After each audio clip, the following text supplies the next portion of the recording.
और युद्ध के बाद यूक्रेन ने किया अनाज का पहला शिपमेंट। बाल्टिक सी के जरिए अनाज का पहला शिपमेंट यूक्रेन ने भेजा है और 18,000 टन मक्का स्पेन तक पहुंचाने में यूक्रेन कामयाब रहा है। लगभग 3 महीने से ज्यादा वक्त बीत चुका है जब आयात और निर्यात यूक्रेन से दोनों बंद है, और उसके बाद इस युद्ध के 100 दिन के बाद पहला मौका ऐसा आया है जब यूक्रेन ने इस तरह से इस निर्यात को अंजाम दिया है।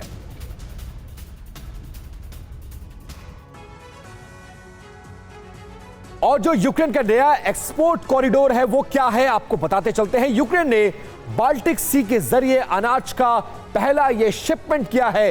नए रास्ते से 18,000 टन मक्का स्पेन भेजने में कामयाब हुआ है यूक्रेन।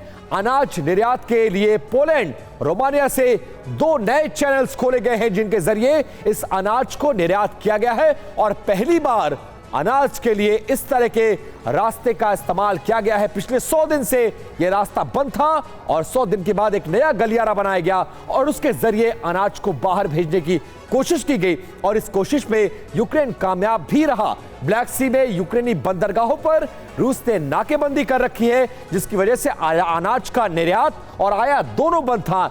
नया एक्सपोर्ट कॉरिडोर क्यों बनाया गया है, अब वो भी आपको बताते चले और समझाते चले।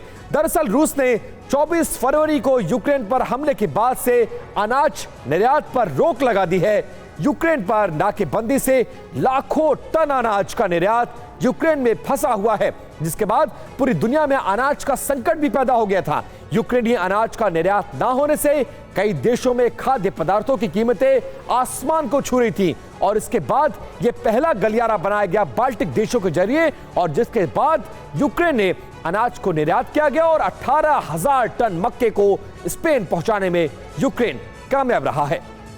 परवाह देश की, सोमवार से शुक्रवार रात 10 बजे TV9 भारतवर्ष पर।